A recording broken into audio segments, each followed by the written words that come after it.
Bapak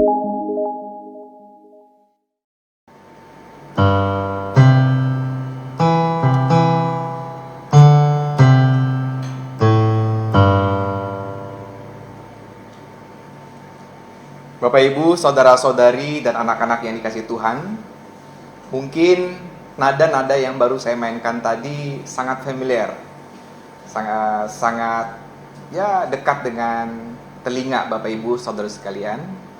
Dan tentang itulah nanti kita juga akan membahas firman Tuhan. Baiklah, sebelum kita membaca dan menghayati kesaksian firman Tuhan, kita berdoa terlebih dahulu. Mari. Maha besar Allah pencipta langit dan bumi, Allah yang setia untuk menolong dan mendampingi kami, Allah yang tidak pernah melepaskan kami sekejap pun, Allah yang senantiasa juga membimbing kami menjadi pribadi yang terus memperbaharui diri, termasuk ketika kami menjalani kehidupan di dalam rahmat-Mu yang telah menyelamatkan kami. Maka biarlah kami dapat mengisi kehidupan ini dengan karya memuji memuliakan Tuhan.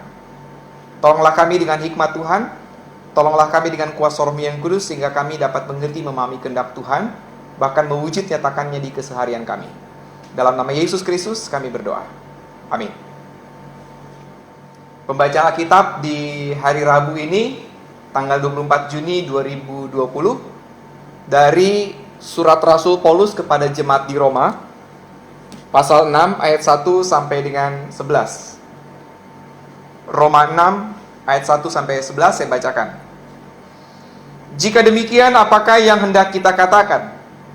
Bolehkah kita bertekun dalam dosa supaya semakin bertambah kasih karunia itu? Sekali-kali tidak. Bukankah kita telah mati bagi dosa?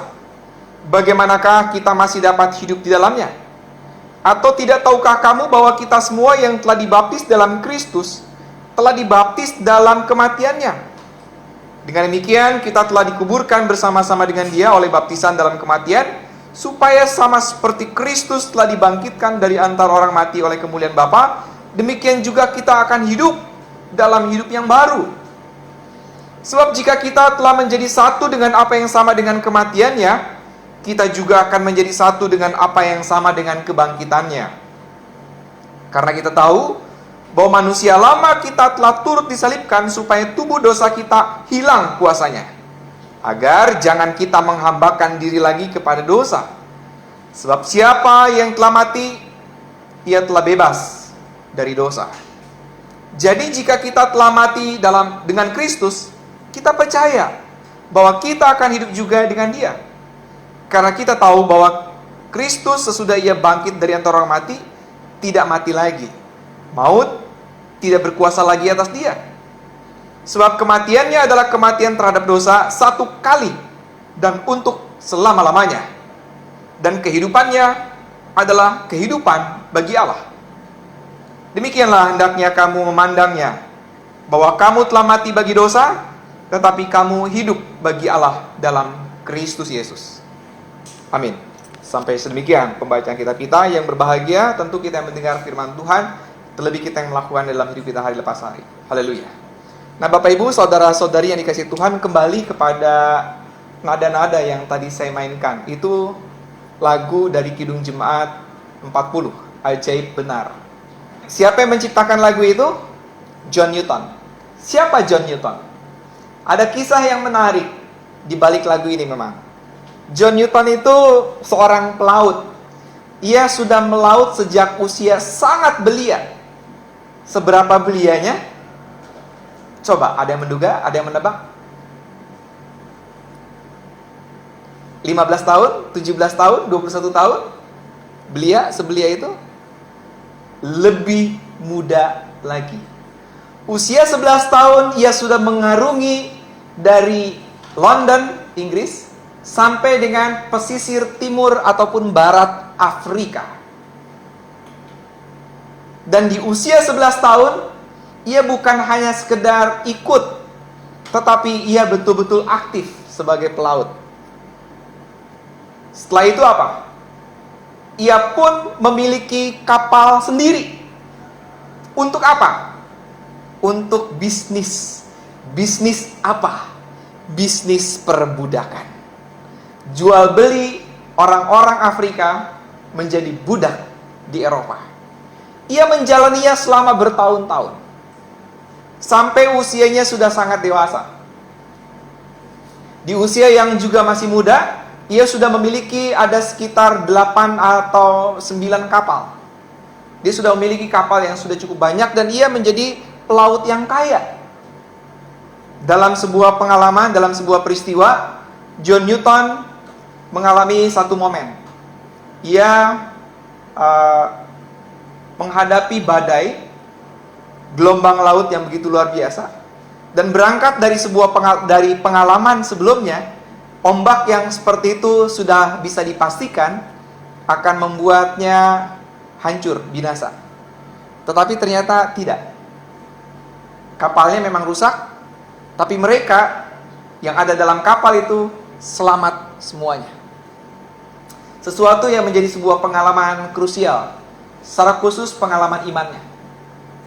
Nah, dalam refleksinya, ia menceritakan ada tangan Tuhan yang maha dahsyat, ada tangan Tuhan yang maha kuat yang membuat dia terlindungi seperti itu. Nah, di usia yang sudah agak lanjut, ia kemudian menghentikan segala bisnisnya. Seluruh kapalnya dijual, dan ia kemudian membaktikan diri menjadi seorang hamba Tuhan. Dia seorang menjadi pelayan. Semula dia jadi pelaut, sekarang dia menjadi pelayan. Ia belajar teologi dalam waktu yang cukup, dan di situ dia mulai melayani maksimal pada Tuhan. Apa yang dilakukannya saja? Apakah dia berkhotbah? No, bukan hanya berkhotbah. Dia juga ternyata menjadi seorang penggubah lagu. Ini salah satu lagunya yang diciptakan. Hasil dari refleksi dari pengalaman imannya. Ia mau membandingkan kehidupan di masa lalunya saat ia masih menjadi pelaut dan penjual budak, menjadi orang yang telah disentuh oleh Tuhan. Ia membandingkannya dengan kehidupan yang disebut sebagai kehidupan baru dan kehidupan yang lama. Di kehidupan yang lama, matanya melek, terbuka memang, tetapi mata hatinya tertutup. Di masa usianya sudah lanjut, matanya buta karena glukoma, karena dia diabetes juga, dari penyakit itu. Tetapi justru dalam situasi seperti itu, mata hatinya semakin terbuka. Ajaib benar, kata-katanya kurang lebih ajaib benar anugerah, pembaru hidupku, ku hilang buta bercela, olehnya ku sembuh. Itu kata-kata dari refleksi pengalaman hidupnya. Dulu dia seolah-olah bisa melihat dengan mata yang jelas. Iya betul, tapi mata batinnya buta.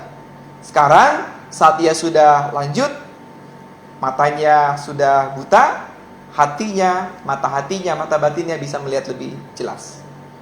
Nah, Bapak Ibu Tuhan, ini adalah gambaran tentang orang yang berefleksi dari fase kehidupan yang lama menuju ke kehidupan yang baru. Sebagaimana Tuhan juga sudah mengaruniakan fase hidup yang baru bagi siapa? Bagi kita semua. Di hari Rabu yang lalu saya sudah sempat membahas bahwa kita sudah melewati fase yang seperti itu. Berbeda dengan kebiasaan orang-orang yang tunduk di bawah hukum Taurat.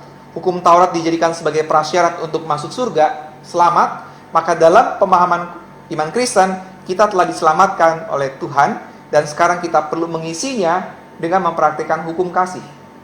Seperti itu juga lah sekarang kita mau belajar untuk melihat apa yang sudah kita lakukan. Fase hidup kita yang lama dengan fase kehidupan yang baru. Fase kehidupan yang baru adalah ketika kita sudah menghayati Tuhan mengaruniakan karya keselamatan itu bagi kita untuk kita jalani. Rasul Paulus di dalam surat Roma ini mengingatkan, jangan kembali lagi ke yang lama. Jangan lagi biarkan dosa menguasai hidupmu. Karena itu berarti kau akan menyia-nyiakan karya keselamatan yang sudah Tuhan berikan. Bahkan juga menyia-nyiakan hidup kita sendiri. Fase hidup ini yang harus kita isi, kita maksimalkan, agar kehidupan ini tidak sia-sia. Bahkan kita bisa menjadi saksi Kristus. Kita membawa kemuliaan bagi nama Tuhan di fase kehidupan yang seperti ini. Dan sama seperti John Newton, Lagunya ini digubah sekitar tahun 1779, abad ke-18. Lagunya ini bertahan sampai dengan abad sekarang. Sudah berapa abad itu lagunya?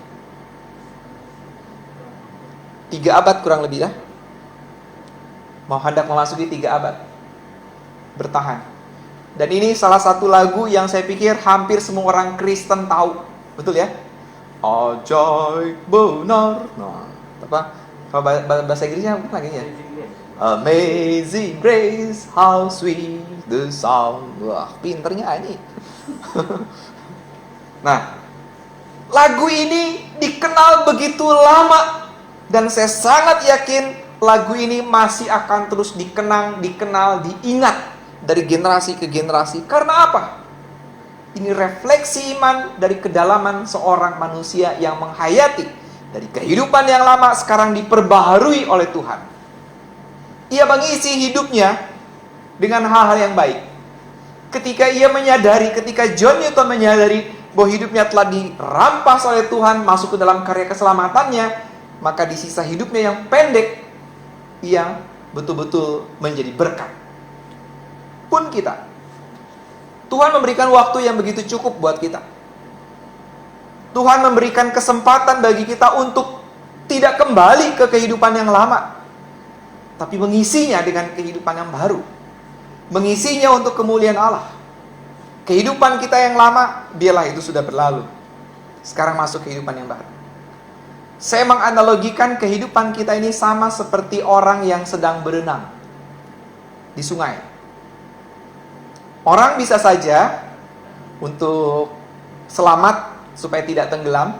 Ya, orang yang pintar berenang cenderungnya akan sulit tenggelam kan. Tapi kalau arusnya sudah sangat deras, apa yang akan dilakukan? Ada beberapa pilihan. Pilihan yang pertama, ya sudah, pasrah saja, ikut arus saja. Kalau ikut arus saja, sangat mungkin ketika ujung sungainya itu adalah jurang, ya kita akan ikut arus, cemplung ke jurang. Seperti itulah orang-orang yang hidup di dalam dosa. Ikut arus saja. Dunia berkata korupsi aja, ikut korupsi. Dunia bilang apa? Ikut aja. Ya ujung-ujungnya ya masuk ke jurang, selesai. Atau kita mau berjuang dengan cara yang lain. Bisa dengan menggunakan segala sesuatu yang ikut dalam aliran sungai itu, entah itu mungkin kedebong pisang, entah itu mungkin styrofoam yang ikut mengambang, dan kita bisa selamat, itu kan bisa, itu kan ya. Lalu ke tepian, bisa, itu usaha yang bisa dilakukan. Atau kita juga memaksimalkan potensi kita ketika bisa berenang, udah berenang, sampai ke tepian dengan usaha, selamat kita. Itu kan mencoba ikut arus, tapi perlahan-lahan menghilangkan kuasa arusnya itu. Ketika sampai di tepian kan kita tidak di bawah kuasa arus itu lagi. Nah, kita dalam posisi yang mana? Kalau kita ya udah ikut aja, nanti mati. Tapi ketika kita mencoba berjuang dengan segala potensi yang ada, kita mencoba keluar dari arus itu dan memperoleh kehidupan yang baru, kehidupan di darat, maka kita juga tentu memiliki harapan selamat lebih banyak. Kira-kira analoginya seperti itu. Ketika saat Tuhan sudah memberikan anugerah keselamatan buat kita, tapi kita cenderung untuk menjalani kehidupan ikut arus dunia, potensi untuk di jurang itu sangat besar. Tetapi sebaliknya, ketika kita berusaha berjuang bersama-sama dengan Kristus, dengan fase kehidupan yang baru, kita punya potensi yang juga sangat besar untuk hidup. Malam ini Bapak Ibu, saudara-saudari Tuhan, kita belajar untuk melihat kenyataan bahwa di dunia ini kita berhadapan dengan begitu banyak potensi yang akan menjerembab kita, menjerumuskan kita, membawa kita dengan arus dunia ini dan sampai pada kebinasaan. Tapi di sisi lain kita juga punya kesempatan untuk menjalani kehidupan yang baru dan hidup di dalam karya keselamatan Allah. Apa yang akan jadi pilihan kita? Ada satu lagu sekolah minggu lagi, yang apa tuh? Jalan lebar dan sempit, jalan mana kau pilih? Jalan yang besar, yang lebar, Yang lebar api, jiwamu mati, tapi yang sempit, jiwa Tuhan berkati. Seperti itu. Itu pilihan-pilihan kita. Pilihan-pilihan yang bisa kita jalani. Tapi bercermin dari apa yang disampaikan Rasul Paulus, kita justru jangan menyia-nyiakan kehidupan yang telah Tuhan anugerahkan buat kita.